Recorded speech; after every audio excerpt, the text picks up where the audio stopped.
Hello everyone, this is Smriti and welcome back to my channel. So आज के इस video में हम लोग एक नया टॉपिक स्टार्ट करेंगे जो कि है law of equi marginal utility. वैसे तो लास्ट वीडियो में जो कंज्यूमर इक्विलिब्रियम था और आपके उसके लास्ट के वीडियो में law of diminishing marginal utility था। इन सब में कंफ्यूज मत होना, सबकी जो कॉन्सेप्ट है वो लगभग ऐसे लगेगा कि सेम पढ़ाया जा रहा है, पर नहीं, सब डिफरेंट है एक दूसरे में। ठीक है, तो बिल्कुल कंफ्यूज मत होना। और ये जो चीज़ है ये थोड़ा सा कॉन्सेप्चुअल है, इसीलिए थोड़ा सा डिफ़िकल्ट भी क्या, थोड़ा सा ट्रिकी है समझने में, बट बहुत इजी कॉन्सेप्ट है, समझ में आ जाएगा तो हो जाएगा। वैसे तो ये चीज़ ज़्यादा एग्जाम में आती नहीं है because of its conceptual in nature, but जो चीज़ पूछी जाती है इसमें से वो ज़्यादातर ये इसका जो फॉर्मूला है और साथ में इसका जो हमारा डेफिनेशन जैसा जो है वही ज़्यादा से ज़्यादा पूछा जाता है। इससे ज़्यादा इसमें और कुछ भी नहीं आएगा, और आएगा भी तो ये शॉर्ट क्वेश्चन में आएगा। बट थोड़ा बहुत आपको पता तो रहना ही चाहिए ना कि law of equi marginal utility है क्या, क्योंकि पूछा तो जाता ही, कभी ना कभी अगर आपकी किस्मत बहुत बुरी रही तो पूछा जाएगा। स्टार्ट करते हैं law of equi marginal utility से। हेडिंग से समझिए क्या है। इक्वी मतलब इक्विलिब्रियम अटेन करना है। Marginal utility, marginal means additional satisfaction, utility is your satisfaction.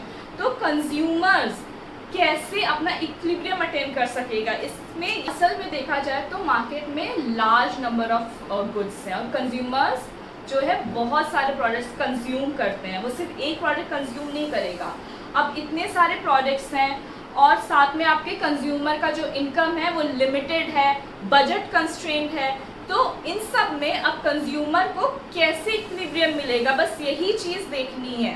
अब वो कैसे इक्विलिब्रियम अटेन कर पाएगा, यहाँ से स्टार्ट करते हैं। तो consumer maximising his total utility, TU is your total utility, will allocate his income in various commodities in such a way that the marginal utility, MU is your marginal utility, of the last rupees spent on each commodity is equal।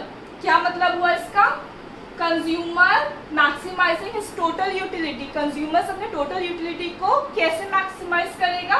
When he allocates his income, अपने income को इस हिसाब से allocate करके among various commodities in such a way that the marginal utility of the last rupees spend, अलग अलग commodities में अपने इनकम को इस तरीके से वो डिवाइड करेगा, एलोकेट करेगा कि हर जो आपका लास्ट रुपीज स्पेंड है कंज्यूमर का, उसकी जो मार्जिनल यूटिलिटी है उसको वो हर कमोडिटी की इक्वल मिल जाए, तो उस टाइम उसका टोटल यूटिलिटी जो है मैक्सिमाइज कर जाएगा और कंज्यूमर अपना इक्विलिब्रियम अटेन कर पाएगा। ठीक है, समझ में? इसको एक एग्जांपल के वे में समझते हैं। मान लीजिए कंज्यूमर दो कमोडिटीज को कंज्यूम कर रहे हैं, X एंड Y, दो कमोडिटीज ली गई हैं। ठीक है, समझ में आई ये चीज? अब कंज्यूमर क्या करेगा?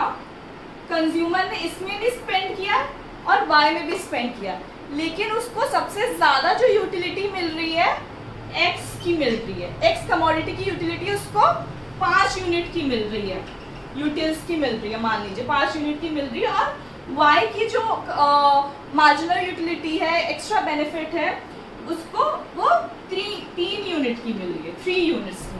ठीक है, किसकी यूटिलिटी फिर ज्यादा हुई? X की ज्यादा हुई ना, X की ज्यादा उसको मिल रही है यूटिलिटी। तो कंज्यूमर क्या करेगा? अब कंज्यूमर जिसने खर्चा किया है, what he'll do is he'll start to reallocate his income, इस हिसाब से वो reallocate करेगा कि वो X ज्यादा खरीदे, क्योंकि उसको इस X कमोडिटी का यूटिलिटी ज्यादा, सेटिस्फैक्शन ज्यादा उसको मिल रहा है, Y का कम मिल रहा है, तो कंज्यूमर वही ज्यादा खरीदेगा जिसका सेटिस्फैक्शन उसको ज्यादा मिलता है। कंज्यूमर वो चीज नहीं खरीदता है जिसकी सेटिस्फैक्शन उसको कम मिले। हम लोग क्यों जाएंगे वो चीज खरीदने जो हम लोग को पसंद ही नहीं आ रहा, जिसकी वजह से हम सेटिस्फाई नहीं है, हम उस पर पैसे बर्बाद नहीं करेंगे। इसीलिए क्या करेंगे, हम लोग वो सामान ज्यादा खरीदेंगे जिसकी यूटिलिटी, जिसका सेटिस्फैक्शन हमें ज्यादा मिल रहा है। तो कंज्यूमर को X का सेटिस्फैक्शन ज्यादा मिल रहा है Y के कंपेयर में, तो वो X में अपना इनकम जो है रीएलोकेट करने लगेगा, X को वो ज्यादा परचेज करने लगेगा, X को तो वो ज्यादा परचेज करने लगेगा, और Y को वो कम परचेज करने लगेगा। वो तब तक ऐसा करेगा, कब तक ऐसा करेगा? जब तक उसकी marginal utility of the last rupee spend on each commodity, marginal utility जो है लास्ट रुपी जो उसने स्पेंड किया वो इक्वल ना हो जाए, वो तब तक ये रीएलोकेट करता रहेगा। और उसका रीएलोकेशन कब बंद होगा? जब मार्जिनल यूटिलिटी इक्वल हो जाएगा लास्ट रुपी, जो आखिरी पैसा भी उसने खर्चा किया, जब मार्जिनल यूटिलिटी उसके इक्वल आ जाएगा वो रीएलोकेट करना बंद कर देगा। क्योंकि इससे क्या होगा कि उसको फर्दर बेनिफिट नहीं मिलेगा, वो रीएलोकेट अब कर ही नहीं सकता। जितना उसका इनकम था उसने रीएलोकेट कर दिया, उसने जितना उसको खरीदना था उसने खरीद लिया है एक्स। ठीक है, इतना समझ में आया? ये स्टार्ट टू रीएलोकेट। तो इस केस में अब क्या होगा, क्योंकि एक्स जो है लोग ज़्यादा परचेज करने लगे हैं इन कंपेयर टू वाई। जब हम लोग कोई चीज़ ज़्यादा परचेज करने लगते हैं, ज़्यादा कंज्यूम करने लगते हैं, तो उसमें कौन सा लॉ अप्लाई होता है? यहाँ पे law of diminishing marginal utility apply हो जाएगा। मार्जिनल यूटिलिटी अप्लाई हो जाएगी। समझ में आया रीएलोकेशन का प्रोसेस कैसे हुआ? बहुत इजी था, यही चीज है। This reallocation of expenditure will ultimately lead to equalisation of marginal utility of last rupee spend on each of the two commodities. जो आखिरी पैसा तक इंसान ने खर्चा किया होगा उसकी मार्जिनल यूटिलिटी उसको उसके बराबर की मिलेगी। किसके बराबर की मिलेगी? The last rupee spend on the आपके कमोडिटी पे। ठीक है, जब ऐसा हो जाएगा तो एक कंज्यूमर टोटल यूटिलिटी अपनी मैक्सिमाइज कर सकता है, और जैसे ही उसने मैक्सिमाइज किया उसने इक्विलिब्रियम अटेन कर लिया। समझ में आया? Law of equi marginal utility यही बता रहा है। सिंपल था, कोई इतना डिफिकल्ट नहीं था, कॉन्सेप्चुअल था बट सिंपल था। अब क्या बता रहा है? Law of equi marginal utility can also be stated as, ये डेफिनेशन है आपका जो कि पूछा जाएगा। Consumers will spend his money, income on different good, DIFF is your different, in such a way that marginal utility of each good is proportional to its price. इसका मतलब ये हुआ कि कंज्यूमर इस हिसाब से अपना इनकम, अपना मनी डिफरेंट अलग अलग गुड्स पे ऐसे खर्चा करेगा कि marginal utility of each good, जो एक्स्ट्रा बेनिफिट मिल रहा है हर एक प्रोडक्ट का, it will be proportional to its price, उस गुड के प्राइस के प्रोपोर्शनेट में होगा। समझ में आया कि प्राइस के जैसे ही प्रोपोर्शनेट में हुआ, जो एक्स्ट्रा बेनिफिट मिल रहा है वो law of equi marginal utility उसको भी कहते हैं। कैसे? Consumer will be in equilibrium while purchasing x and y, when पता चलेगा कि कंज्यूमर अब इक्विलिब्रियम में आएगा। Consumer will be equilibrium while purchasing x and y. इस केस में कैसे पता चलेगा कि कंज्यूमर कहाँ पे इक्विलिब्रियम में आएगा? When MUX upon PX, which is your marginal utility per rupee spent on commodity X, is equal to marginal utility per rupee spent on commodity Y. MUX is your marginal utility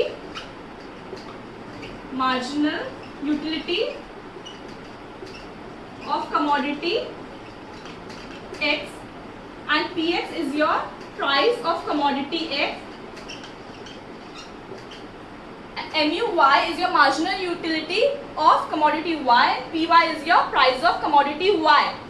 जब ये दोनों equal हो जाएंगे, marginal utility of पर रूपी of commodity X और marginal utility of पर रूपी ऑफ कमोडिटी Y एक दूसरे के इक्वल होंगे, तब यहाँ पे जो है marginal utility per unit of money के बराबर हो जाएगा। इसका मतलब ये हुआ क्या कि इस केस में कंज्यूमर ने अपना इक्विलिब्रियम अटेन कर लिया, because he maximised his total utility by allocating his income among different products. इस तरीके से एलोकेट किया अपने इनकम को कि ये इक्वल हो गया, और यहाँ पे कंज्यूमर ने अपना इक्विलिब्रियम अटेन कर लिया। इजी था, समझ में आएंगे चीज। अब इसी चीज का law of equi marginal utility के कुछ लिमिटेशंस हैं, वो कंटिन्यू करते हैं। लिमिटेशंस क्या है, इसके बाद ये टॉपिक खत्म है। इसमें मैं ज्यादा डिटेल नहीं कर रही हूँ,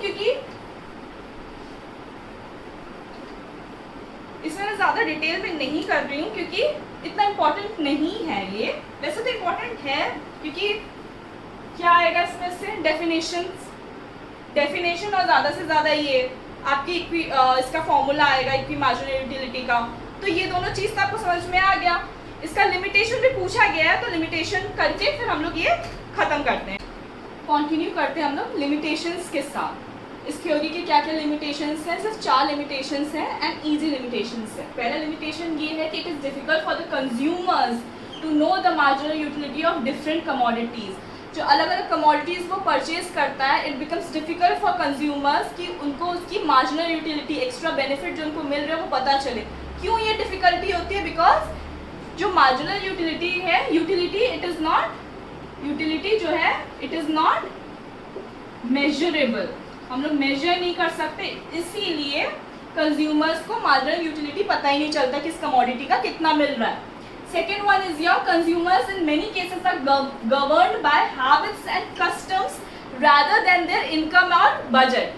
मतलब क्या हुआ कि ऐसे हैबिट्स और कस्टम्स होते हैं जिनकी वजह से लोग खुद में ही परेशान रहते हैं कि भाई हमारा इनकम इतना है, हम लोग खर्चा इतना ज़्यादा कर रहे हैं, तो they are govern by their habits and customs. मतलब ये चीज़ कोई अगर शॉपिंग करने जा रहा है तो उसको जो चीज़ लेनी होगी वो छोड़ के बाकी सब ले लेगा, इररिस्पेक्टिव ऑफ द फैक्ट कि उसके पर्स में कितना पैसा है।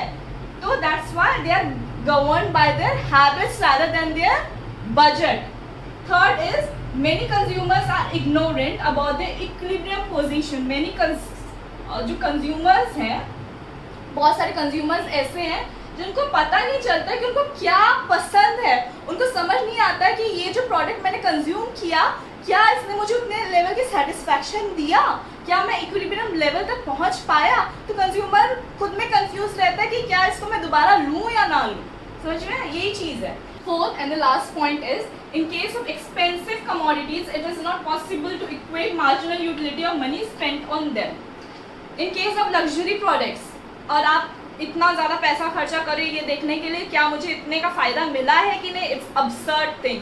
कार्स हुए, रेफ्रिजरेटर्स हुए, जितने भी लग्जरियस प्रोडक्ट्स हैं उसमें ये लॉ, मार्जिनल यूटिलिटी का लॉ काम नहीं करता है। दैट्स व्हाई ये लिमिट में आता है, इट्स अ लिमिटेशन। इतना होपफुली आप लोग को समझ में आ गया होगा law of marginal utility. Conceptual था, टफ नहीं था, हो गया, और बस इतना ही रखा। नेक्स्ट वीडियो में एक नेक्स्ट टॉपिक के साथ, नया टॉपिक के साथ मिलेंगे जो कि है इंडिफरेंस कर्व एनालिसिस। इम्पॉर्टेंट है, एग्जाम में कई बार पूछा गया है। तो अभी के लिए इतना ही रखा। That's all for now. Thank you so much for watching my videos. Stay safe, stay healthy and bye.